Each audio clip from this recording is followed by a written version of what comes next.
Der Richter est le boss le plus puissant de Final Fantasy X, et malgré sa surpuissance, c'est un boss optionnel. Sa présence dans le jeu est uniquement justifiée par le fait d'offrir aux joueurs et aux joueuses un challenge ultime. Dépourvu d'approche scénaristique, ce boss peut être aisément considéré comme un intrus dans le jeu, et c'est un petit peu comme ça que je le considère, et je trouve ça vraiment dommage qu'il n'ait pas été introduit de manière un petit peu plus artistique. Pour pallier à ça, j'ai une petite balade mentale à vous proposer à son sujet. Et si on essayait de justifier la présence de Der Richter dans l'univers de Spira, autrement qu'en le pensant boss optionnel? Comment Der Richter pourrait-il être plus qu'un boss optionnel si on jouait le jeu de ne pas le considérer comme tel? Déjà, est-ce possible? Si oui, de quelle nature serait-il? Et ces spéculations nous mèneraient-elles à de réelles théories à son sujet? C'est ce voyage dans l'imaginaire que je vous propose aujourd'hui. Bienvenue dans cette nouvelle sphère.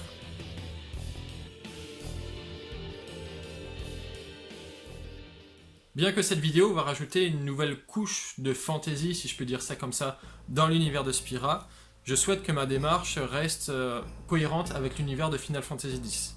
Pour ce faire, il va me falloir respecter ses codes, son scénario, sa chronologie, ses possibilités et ses impossibilités. Ça va être en quelque sorte la ligne de conduite à tenir durant cette vidéo. Petite précision, les réflexions qui vont suivre ne se baseront que sur le jeu Final Fantasy X et sur le livre La légende de Final Fantasy X. J'ai volontairement mis Final Fantasy X-2 de côté pour cette vidéo, et cette vidéo contiendra des spoils. Ceci étant dit, nous pouvons commencer. Tout d'abord, qu'est-ce que nous dit le jeu au sujet de Der Richter? À vrai dire, pas grand chose. Avant qu'il n'apparaisse, aucun dialogue ou aucune ligne de narration ne fait mention de lui. Néanmoins, il existe peut-être des éléments qui peuvent nous permettre de spéculer à son sujet. J'ai donc décidé de mener l'enquête. Je suis donc retourné là où il apparaît, au gouffre rebaptisé La Cicatrice qui délimite une partie de la plaine Félicité. D'après le PNJ Spanda qui se trouve sur place, la légende raconterait que cette faille aurait été créée par Sin lors d'un affrontement mortel contre un invoqueur.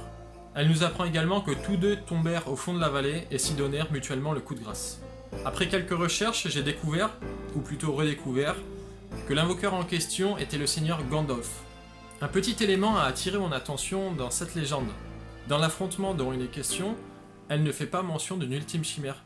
De plus, on nous parle d'un affrontement entre Sin et un invoqueur.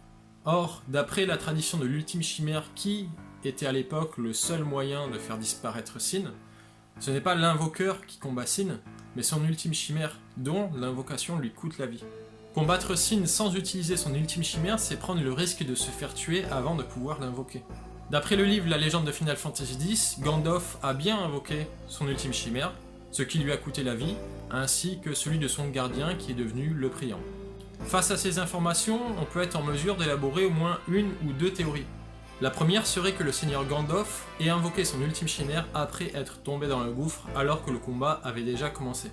Cette possibilité expliquerait l'absence de chimère dans la légende, car seules les personnes tombées dans le gouffre purent savoir ce qui s'y est passé.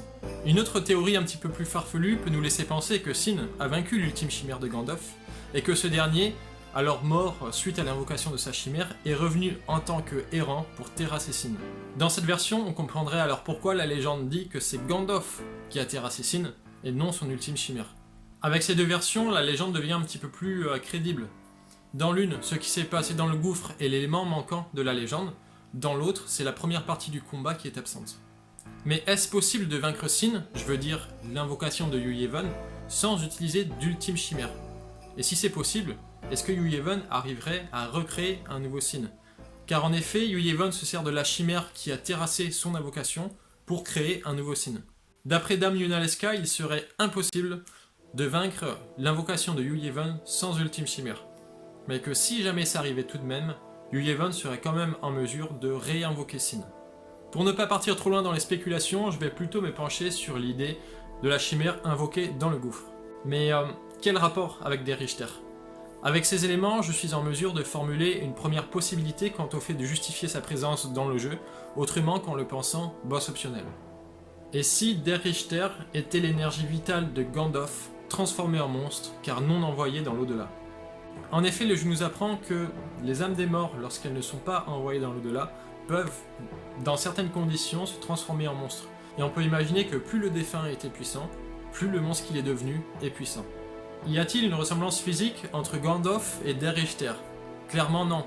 Néanmoins, la piste d'un Gandalf transformé en monstre n'est pas exclure, car le jeu ne nous a jamais indiqué que les monstres, même en partie, étaient à l'image des défunts. Le moine Oméga transformé en monstre car non envoyé dans l'au-delà après avoir été tué dans la grotte qui portera plus tard son nom est un exemple. Une autre raison peut expliquer cette apparence si différente, l'absorption de l'âme des personnes mortes. C'est cette technique que Seymour utilise alors qu'il était un errant pour devenir Seymour spectral à la sortie du Via Purifico pour essayer d'être plus puissant. Si on refait une parenthèse sur l'idée d'un Gandalf errant qui est revenu pour terrasser Sin suite à l'échec de sa chimère, aurait-il pu avoir eu recours à ce genre de technique pour venir à bout de Sin? Si c'était le cas, la légende ne passerait pas à côté de cet élément, sauf si ça s'est déroulé dans le gouffre. Ça supposerait la présence de morts aux alentours, peut-être suite aux dommages collatéraux du combat entre Gandalf et l'invoqueur. Je ne propose évidemment pas la possibilité d'un Gandalf qui aurait fusionné avec sa chimère ou avec son énergie vitale, car ce qui en résulterait serait pour Yevon le moyen de créer un nouveau Sin. La présence de Der Richter contredirait elle-même cette théorie, ceci menant également à penser que Der Richter n'est pas une ultime chimère.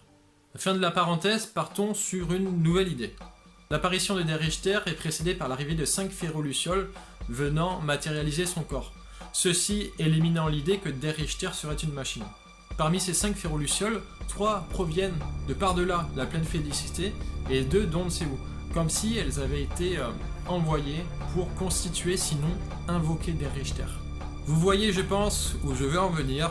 Peut-on penser Der Richter comme étant une chimère? Ça ne paraîtrait pas impossible, mais à la vue de sa puissance, le fait qu'il n'ait pas été utilisé contre Sin peut susciter des questions légitimes. Sauf si la personne qui invoque Der Richter se trouve du côté de Yevon. Serait-ce incohérent de penser Der Richter comme étant une chimère ayant été déployée contre Yuna et ses gardiens, de la même manière que les chimères purgatrices ont été employées comme telles? D'ailleurs, Der Richter apparaît après avoir vaincu les chimères purgatrices, comme s'il avait été l'arme ultime de Yevon, le dernier recours pour essayer de contrer le groupe. Sur le corps de Der Richter se trouve une plaque sur laquelle est inscrite quelque chose en écriture spirane. J'ai traduit une partie de ce qui est écrit et j'ai découvert 3 lettres, T-E-N, Ten, 10 en anglais. Ayant eu du mal à traduire le reste de la plaque, j'ai été vérifier sa signification sur internet et j'ai trouvé Ten Botsu. Après différents essais de traduction, j'ai trouvé de Ten Botsu, Ten Boss, 10 Boss. Et c'est ce qu'il est, le boss ultime de Final Fantasy X. Mais pas suffisamment satisfait de ce que je venais de trouver, j'ai décidé de continuer à mener les recherches. J'ai découvert un mot japonais qui est très semblable de Ten Botsu, Ten Batsu. Ten Batsu signifie colère divine, châtiment, punition céleste. Der Richter sera celui qui viendrait juger et punir, un peu à l'image d'un dieu avec l'idée du jugement dernier. D'ailleurs, l'attaque ultime de Der Richter se nomme jugement dernier. La traduction même de Der Richter veut dire le juge en allemand. Dans cette piste, Der Richter a une énorme empreinte religieuse. Ceci pouvant peut-être nourrir l'idée qu'il serait lié à Yevon, telle une chimère déployée pour contrer le groupe suite à sa rébellion face à l'église. Mais si on l'imagine comme étant une chimère, qui est l'invoqueur ou l'invoqueuse? Où est le priant? Cette piste fait émerger peut-être plus de questions qu'elle n'en résout. Ces pistes peuvent-elles nous mener à de réelles théories à propos de Der Richter? Je ne sais pas trop, mais selon moi, toute théorie qui justifie la présence de Der Richter tout en restant cohérent avec l'univers de Spira peut être considérée comme telle. Me concernant, je ne vois pas ces pistes comme des théories, mais plutôt comme des pensées divertissantes qui me permettent de rajouter toujours plus de fantaisie dans l'univers de Spira. Et vous, avez-vous d'autres pistes pour tenter de justifier la présence de Der Richter tout en restant cohérent avec l'univers de Spira? J'avoue être assez curieux de savoir ce que vous avez pensé des pistes que je vous ai présentées. Si vous en avez l'envie, vous pouvez donner votre avis dans les commentaires. Et dites-moi au passage, si vous le souhaitez, quelle piste avez-vous préférée? L'idée d'un Der Richter qui serait Gandalf transformé en monstre, car non envoyé dans l'au-delà, ou comme étant une chimère déployée par Yevon. Si à votre tour vous voulez vous amuser à essayer de justifier la présence de Der Richter dans le jeu, il y a certains éléments que je n'ai pas utilisés dans cette vidéo, du coup je vais vous les partager maintenant, comme ça vous aurez, si vous voulez, un petit peu de grain à moudre, si je peux dire ça comme ça. Le PNJ Maïchen nous apprend dans le jeu que la Pleine Félicité a autrefois été le théâtre de la guerre entre Bevel et Zanarkand. Une cicatrice se trouve sur le torse de Der Richter et celle-ci est perceptible depuis son dos. On peut donc imaginer qu'il a été transpercé. Nous arrivons malheureusement à la fin de cette sphère. Je vous invite à vous abonner si vous appréciez mon contenu et je vous invite également à aller visionner mes précédentes vidéos. Elles portent également sur l'univers de Spira. J'espère que la curiosité qui vous a mené à cette vidéo a été comblée. Merci de votre présence, c'est tout pour cette fois-ci. À très vite.